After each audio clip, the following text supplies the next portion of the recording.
and welcome to the Limitless Landscapers podcast. I'm Paula and today I'm here with Kim.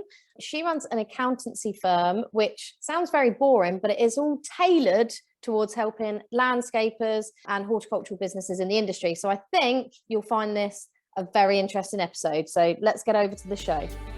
As the founder of the Landscapers Circle and the Limitless Landscapers podcast, I am here to help you get more money, time and freedom to make your life and business truly limitless. Through my experiences as the owner of a garden design and landscaping business and through tried and tested methods, if you want help with the marketing, managing and growing of your business, then you are in the right place. If you are a landscaper, garden designer, horticultural business or a supplier to the industry, be sure to hit subscribe so you never miss an episode. Now, let's get back to the show. So thank you, Kim, for coming on today. We've spoken before and we have the same target market, really. We're all about helping landscapers, designers and horticultural businesses in the industry. So I'll pass over to you first so you can give a bit of background about yourself, your business and basically how you help us. Yeah, brilliant. Thanks, Paula. Thanks for having me on today. Right. Yeah, as you say, my name's Kim Sones and I run Sones Accountancy Services. Now, we are a bookkeeping and accountancy practice which specialises in helping landscape gardening businesses. Now, we started working with our first landscaper over 10 years ago now, and it actually happened by accident. So he was starting his business as I was starting mine. We were old school friends and he'd heard that I was starting an accountancy business and he asked me if I would do his accounts for him. And it all really started from there. So then it really organically grew. So we got some more landscapers on board and I began to think, actually, these are really good clients. They're really great people to work with. So then we started to kind of grow our client base in that industry, really. And, you know, we're over 10 years down the line now, and we work with many, many landscape gardening businesses. And so I can share information on what I've known have gone well and not so well in the past with other clients. So it just works really well. Yeah, sounds it. And obviously we love the industry, so exactly. So you're working with a lot of landscapers and gardeners and that. What do you find are like the main pain points that you come across when they basically, why do they come to you in the first place? Because obviously not every accountant is the same. No, that's right. And we work quite differently from other accountancy businesses. But to kind of answer your question, I am extremely passionate about like empowering landscape gardeners, gardening business owners to know their numbers and to be able to use those numbers to make good business decisions. And the way we do that and help them do that is the foundation that we put in place first, and that is the bookkeeping. So the bookkeeping underpins everything. That gives us the ability to know how much they've turned over. So if they're not yet VAT registered, that information is crucial because landscaping gardening businesses quite quickly get up to that VAT threshold. Yeah. And then also, so we've got looking at the profit in the business that needs to be looked at on a regular basis because obviously the business needs to be profitable to be viable. And then also the profit and the cash, I always think equal measures. So it's important to look at the profit and what has happened to then make good business decisions going forward, how you can be more profitable, how you can carry on being as profitable, or if you're not making a profit, how are you going to change that? How are you going to kind of make a profit? And that's when you kind of dive deeper into the figures to look at what's going right and what's going wrong and how you kind of move further to doing the right things. Yeah. And then the cash flow, completely different. You need to make sure, great if you're making a profit, but the money needs to come into the business. So we need to be looking at the cash, making sure those customers are paying on time, looking at your terms, that kind of thing. Yeah, no, I definitely know that. I mean, from working in the landscape circle with a lot of landscapers, designers and horticultural businesses, the first thing I try and get them to do is set up a cash flow forecast because it's something that a lot of people still don't get their head around. And yet, you know, it's so important for any business. Yeah. But I think where they're landscapers first, business owners second, it takes kind of a back seat. And it's not until someone says to them, oh, you've got to look at this, that they do anything with it. Definitely. And I think it is a hard concept to grasp, the difference between your accounts and what has happened, and then the cash flow, and forecasting kind of money coming in and money going out. But as you say, it's crucial. You need to look after your business to be able to run your business, because to run your business, you need to be covering all your overheads, being able to have cash in the bank to pay for the materials, you pay for your labourers, you need to make sure that money's in the bank at the end of the month. So it's absolutely vital that you kind of put that time in. And, you know, that's what businesses like mine are there to do, make it as easy as possible for you to just, you know, have a look at the high level figures, because all the foundations are in place for you. And we actually provide a service called business progress planning. So it's designed for landscape gardening business owners who are trying to grow their businesses. Yeah. And you can, sometimes I work with landscape gardening business owners on a monthly basis or a quarterly basis. But what we do is we do a set of management accounts, and then we have a meeting and we discuss kind of what has gone well and what hasn't gone so well, and what plans to put in place. And then we also look at the cash flow and can do cash flow forecasting. And during the cash flow forecasting, we can look at kind of scenarios. Yeah. So what if scenarios? So what if I was to take on another team? Yeah. What if I was to buy another van? And we can build it out to see kind of in 12 months time, what would that look like in kind of a cash flow basis. Yeah. And I think that's really powerful kind of information to know, because it's hard to know, like to predict the future of the business finances without kind of having the foundations in place and looking at the numbers. 100%. Numbers are key, Definitely. even though you don't want to look at it. No, and some of my clients, to a point, have it all in their head. Yeah. But there's only a certain point you can get to with doing that, really, because then it gets too big and you just can't keep it all in your head. Otherwise, you'll explode, really. Yeah. No, 100%. I mean, in my landscape business, we've made all our decisions based on a cash flow forecast and doing what if scenarios. I did that for ages, just planning out teams, whether we could afford a yard, you know, all of these things that you expected to make a decision on. And if you haven't got the numbers or the forecasting available, how can you make an actually informed decision? How can you do that? Yeah, no, you can't, can you? No. So the numbers are key, absolutely key. The first thing that I actually do when we do these business progress planning meetings, the first thing that I usually do in the first meeting is we look at getting a break-even sales target figure. Yeah. Now, what that means is, so if you've seen a profit and loss, so you, at the end, you know, at the end of your accounting year, your accountant may have given you a profit and loss with your tax return or whatever, or you may already look at it on a monthly or 6 monthly or whatever basis. So you may be familiar with the profit and loss, but what a profit and loss report is and how it's formatted is, so you have the sales, your turnover at the top. Then it deducts your direct costs, so your direct labour, your direct materials, and then it deducts your overheads. So what I do is turn that on its head, and we look at calculating what your overheads are, because they're going to be generally very similar each month. Yeah. Then we're going to look at how much on average you pay out on direct costs, so your material purchases, labour. Then we're going to put a figure in for your own wage as well, because that's really important, because as business owners, we're not running it as a hobby, are we? We want a salary out of it, a wage out of it.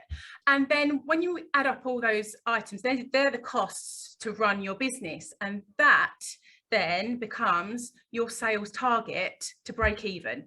So knowing that number means that you know what you've got to make each month to make the business viable. And so you've got to make at least that amount, and kind of anything over and above, it obviously is great because that's profit then, but at least you've got a cut target, then you've got a number to reach. Yeah.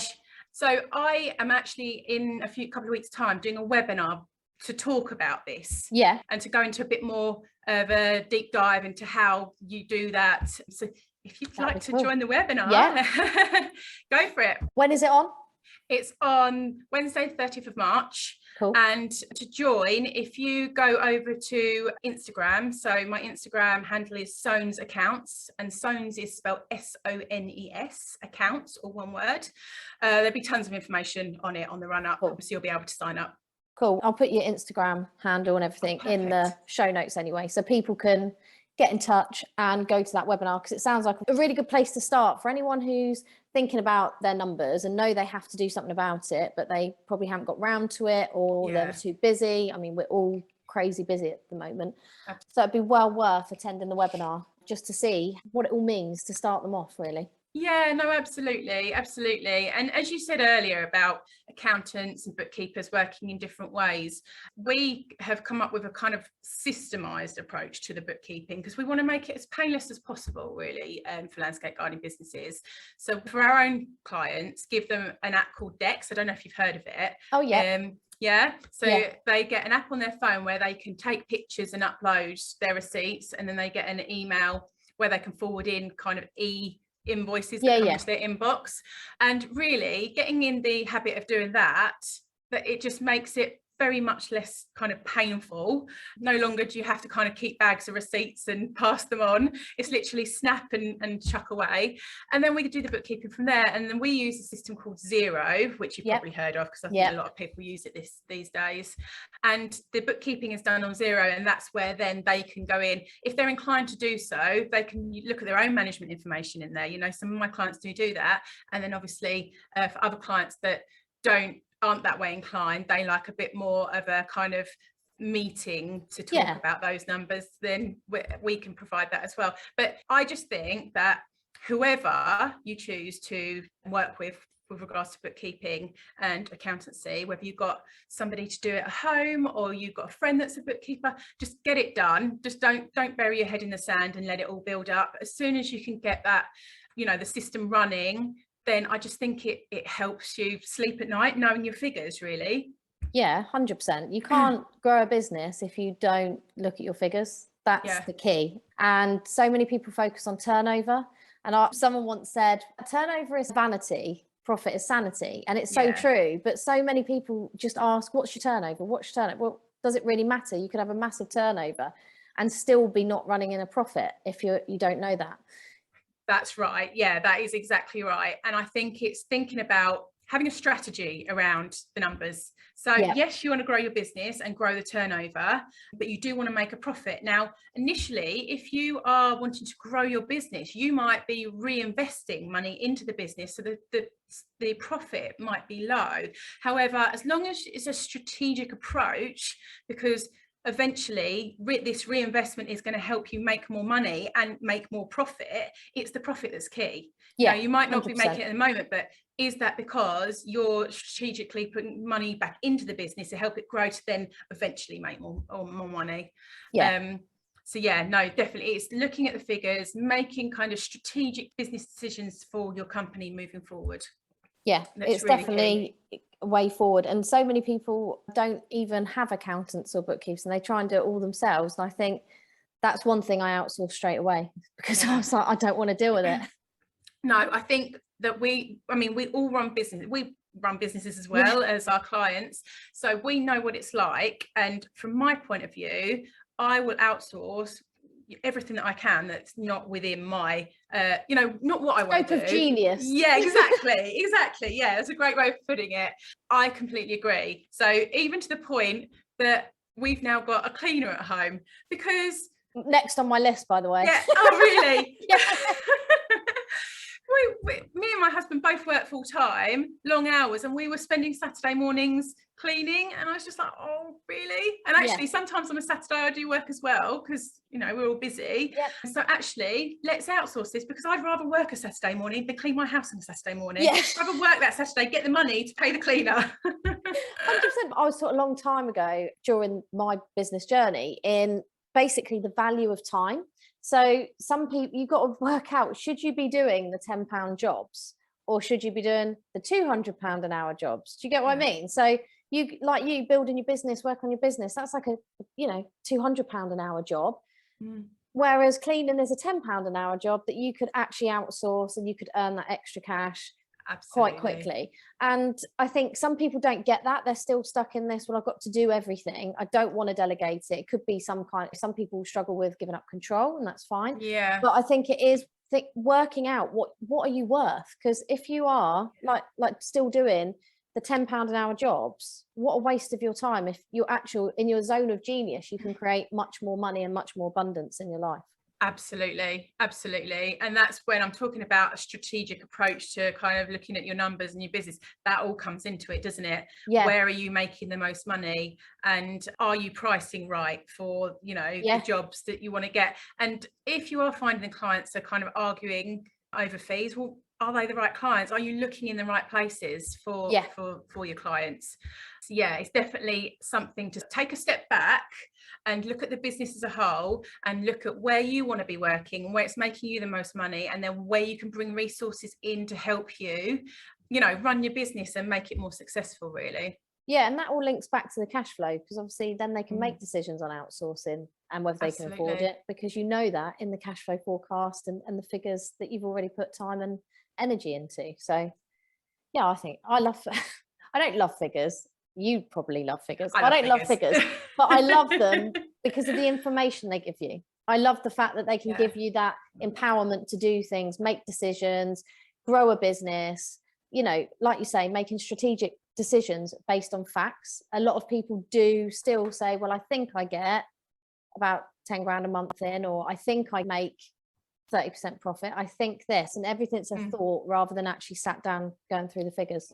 Yeah, it needs to be I know, I've looked at the figures and this is what it is. Yeah. But no, I agree. I absolutely love looking with my clients, kind of the strategy and the cash flow, and looking at what's happening in the management accounts. That's what I thrive on.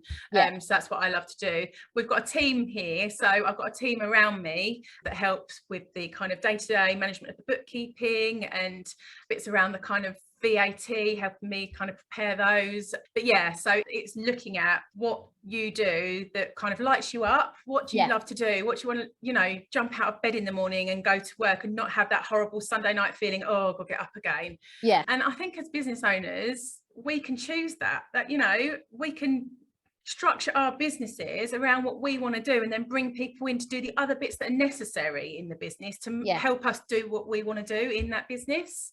100%. Right, well, thank you for coming on the podcast. It's my pleasure. It's been really good. And like I said, that's all right. And I'll put all the links in the show notes, so if anyone wants to get in touch with Kim, please do. And obviously attend the webinar on the 30th of March. And I will see you guys on the next episode of the Limitless Landscapes podcast. So thank you for listening, guys.